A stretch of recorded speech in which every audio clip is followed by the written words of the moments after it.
महाराणा प्रताप की 486वीं जयंती के अवसर पर शनिवार को धनबाद के गौल बिल्डिंग स्थित महाराणा प्रताप स्मारक समिति ट्रस्ट द्वारा महाराणा प्रताप की आदमकद प्रतिमा का अनावरण किया गया।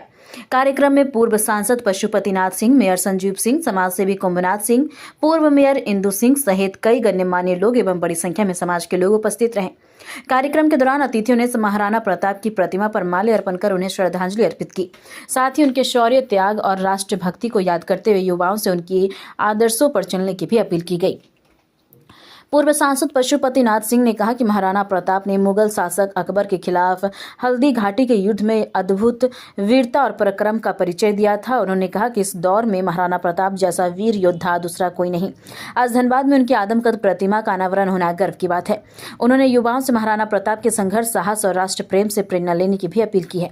वहीं मेयर संजीव सिंह ने कहा कि महाराणा प्रताप ने राष्ट्रहित को सर्वोपरि रखते हुए अपना पूरा जीवन संघर्ष में बिताया। वहीं समाजसेवी कुंभनाथ सिंह ने कहा कि महाराणा प्रताप स्मारक समिति ट्रस्ट द्वारा किया गया यह कार्य सराहनीय है। कार्यक्रम के दौरान समाजसेवी दिलीप सिंह सहित अन्य वक्ताओं ने भी महाराणा प्रताप के जीवन और संघर्षों को याद करते हुए उन्हें महान राष्ट्र नायक बताया। महापुरुष जिनके शौर्य और पराक्रम के बारे में सब कोई गौरव गाथा गाते हैं, उनके प्रतिमा का अनावरण आज हुआ। जब इतिहास को पढ़ते हैं तो अकबर के साथ इतना बड़ा युद्ध लड़ने वाला, या कहूँ कि पूरे मुगल काल में कोई वीर पैदा नहीं लिया। मैं हल्दी घाटी के क्षेत्रों में भी पिछले 2 वर्ष पहले गया था। उस किला को भी देखा जिसको लौह स्तंभ है, वह वीरता का प्रतीक, जिस पर मुगलों का भी झंडा नहीं पड़ पाया।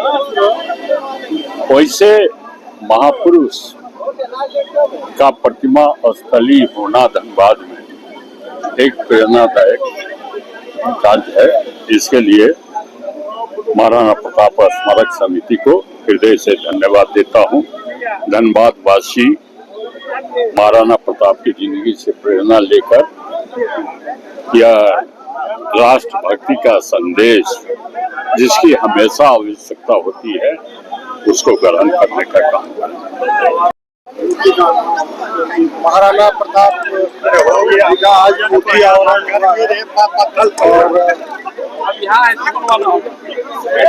अरुण सिंह जी की पूरी टीम ने इस कार्यक्रम का आयोजित किया और उनके कड़े मेहनत से 3 सालों के प्रयास से ये जो हम लोगों के देश के मान सम्मान की रक्षा करने वाले महाराणा प्रताप जी का मूर्ति अनावरण हुआ और इनके लिए मैं इनको धन्यवाद देता हूँ। और सबसे बड़ी बात यह है कि 470 सालों के बाद धनबाद के इस पावन धरती पर एक ऐसे महान पुरुष की प्रतिमा बनी जिन्होंने देश के विभिन्न जातियों के साथ मिलकर देश को बचाने का काम किया। और मैं बस इतना ही कहूँगा कि हम लोगों को इनसे सीख लेनी चाहिए। और प्रतिमा सिर्फ प्रतिमा के लिए नहीं है, प्रतिमा एक आदर्श के लिए है, सम्मान के लिए है और देश का ये एक प्रतीक चिन्ह है जो देश की गुलामी की मानसिकता से आजाद कराने का काम किया गया है। मैं फिर से अरुण सिंह जी और उनकी पूरी टीम को धन्यवाद देता हूँ। आज बहुत ही गर्व की बात है कि आज यहाँ पर हम लोग महाराणा प्रताप जी के मूर्ति के अनावरण में सभी लोग उपस्थित हुए हैं। और सबसे ज़्यादा तो मैं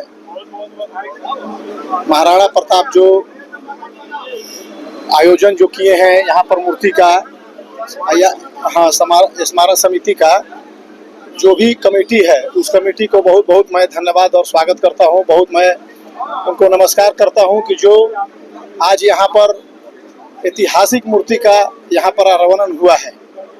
महाराणा प्रताप ऐसे व्यक्ति हैं कि जिनका नाम लेने से गर्व से हम लोग का सीना चौड़ा हो जाता है। वो अपने स्वाभिमान के साथ कभी समझौता नहीं किए हैं। हम चाहेंगे कि पूरा देश उनके आदर्श पर चले, और वह राजपूत थे बट पूरे समाज को लेकर साथ में चलते हैं और चले हैं। हम लोग उनके आदर्श पर चलें और सभी लोग एकजुट होकर उनके आदर्श पर चलें, और काम ही है एकजुट होकर रहने से, पूरे हर लोग जाति वर्ग के लोग को रहने से अपना एकता बना रहेगा, और जितना हो जिला का, देश का, राज्य का विकास होगा। जय राजपूताना। हुआ है कोयलांचल में ये पहली प्रतिमा है। महाराणा प्रताप बालाजी पंप पास आज अनावरण हुआ है, जो कि महाराणा प्रताप जी के 486 जयंती यहाँ मना है। इस अवसर पर आज हम लोग एक मूर्ति का अनावरण किए हैं। ये एक चौक है और इसे बहुत अच्छी तरह सजाया जाएगा, क्योंकि महाराणा प्रताप जंगल में घास की रोटी खा करके लड़ाई लड़े थे, अपने स्वाभिमान के साथ समझौता नहीं किए थे। तो वो महाराणा प्रताप की आज जयंती है, जिसमें यहाँ पर महाराणा प्रताप ट्रस्ट के सभी लोग का योगदान है। संरक्षक और मुख्य अतिथि जो भी हमारे थे, सभी जाति के लोग आज इस कार्यक्रम में शामिल हुआ। सभी को मैं दिल से धन्यवाद देता हूँ, और धन्यवाद प्रिंट मीडिया सभी भाइयों को।